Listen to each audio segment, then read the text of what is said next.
rigoureusement interdit de vous approcher à moins de 100 mètres du domicile de votre mère. 벽에 나라가 깨지는 화분, 악보들과 LP판, 밝고 경쾌한 찬송가를 배경으로 분노에 가득 찬 딸이 잔뜩 겁에 질린 엄마를 쫓습니다.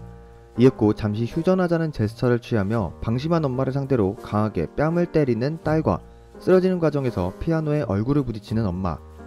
가족들은 마르가레트의 행동에 분노해 똑같이 폭력으로 응수. 그녀의 얼굴엔 커다랗게 찢어진 상처가 흉하게 남게 됩니다. 오프닝 시퀀스부터 정말 징글징글하게 맞지 않는 모녀의 사이를 보여주며 작품은 본격적으로 다소 호전적인 첫째 딸 마르가레트와 철없는 엄마 크리스티나를 명확하게 나눈 뒤 각자의 이야기를 전개시켜 나가죠.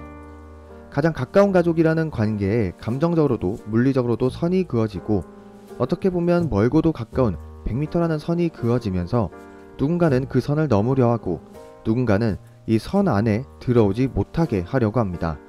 다만 이 작품에서 라인의 뜻은 단지 감정적, 물리적인 거리 혹은 구분을 짓는 행위만을 뜻하고 있지는 않았습니다.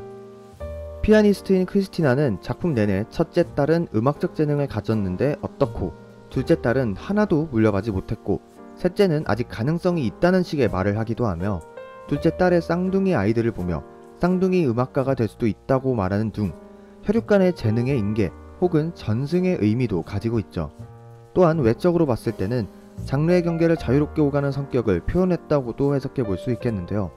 작품의 크고 작은 사건들은 모녀의 갈등과 이해, 용서라는 면에서는 가족 영화의 성격을 띠고 있지만 다툼 속에서 한쪽 귀에 이상이 생긴 피아니스트 엄마와 싱어송라이터인 마르가레타, 그리고 들판에서 노래를 연습하는 막내딸 마리온까지 음악을 매개로 관계를 이어나가고 또 초겨울부터 시작해 크리스마스 그리고 추운 겨울을 지나 봄의 초입까지 넘어가는 계절을 표현하는 배경음악까지 음악영화로서의 성격을 띠고 있기도 합니다.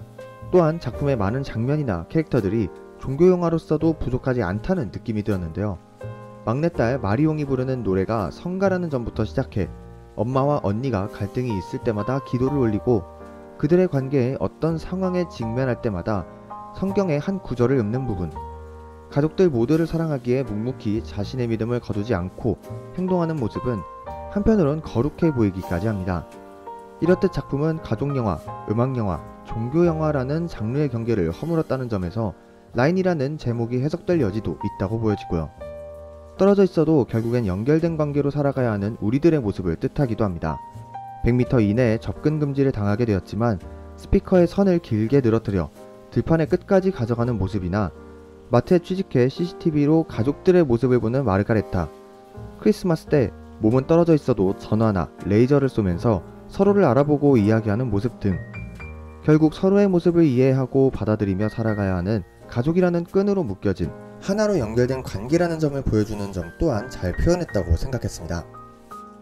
C'est juste la maison, c'est 100 mètres. C'est dans la zone là, faut que tu sortes. C'est ridicule, je cherche. Non, t'as pas le droit. Non, t'as pas le droit. 한편으론 아쉬움이 남는 작품이기도 했습니다.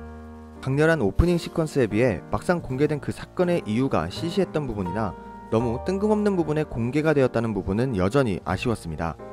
작품의 마지막까지 끌고 가서 오프닝 때 일이 일어난 이유를 설명해 주거나 혹은 차라리 미션 임파서블의 토끼발처럼 상상만으로 정체를 유추하게 만들도록 차라리 이유를 드러내지 않는 편이 더 나았을 거라 생각합니다. 또한 캐릭터들의 행위에 일반적인 사람들이 납득이 갈 만한 정당성을 부여하지 못한 부분도 아쉬웠는데요. 철없이 가장 아이처럼 행동하는 크리스티나, 무작정 불같이 화를 내고 손이 먼저 올라가는 다혈질인 첫째 마르가레타까지 캐릭터를 드러내기 위해 극적인 행동이 반복은 되지만 이를 관객들에게 납득시키기 위한 설명이 너무나도 부족하다 보니 주요 갈등을 일으키는 두 인물에 대한 이해나 공감이 쉽게 되지 못하는 것이죠. 그럼에도 눈여겨볼 만한 작품으로 평가받기엔 충분하다고 생각합니다. 아니, 한 번쯤은 무난히 다양성 영화를 보고 싶을 때 선택해볼 만한 작품은 될 수 있을 거라고 생각합니다. 유럽 영화만의 모호한 감정선과 연출, 배경만으로도 충분히 눈과 귀가 즐겁기는 했으니까 말이죠. 오늘 추천드린 영화 라인에 대한 리뷰 영상은 여기까지고요. 저는 다음번에 또 다른 리뷰 영상으로 찾아뵙도록 하겠습니다. 지금까지 영화등대였습니다. 감사합니다. Seigneur, je vous en supplie, aidez-moi à aimer ma mère et aimer ma sœur en même temps, sans jamais ne trahir personne, nous tous régnants. J'ai confiance en vous.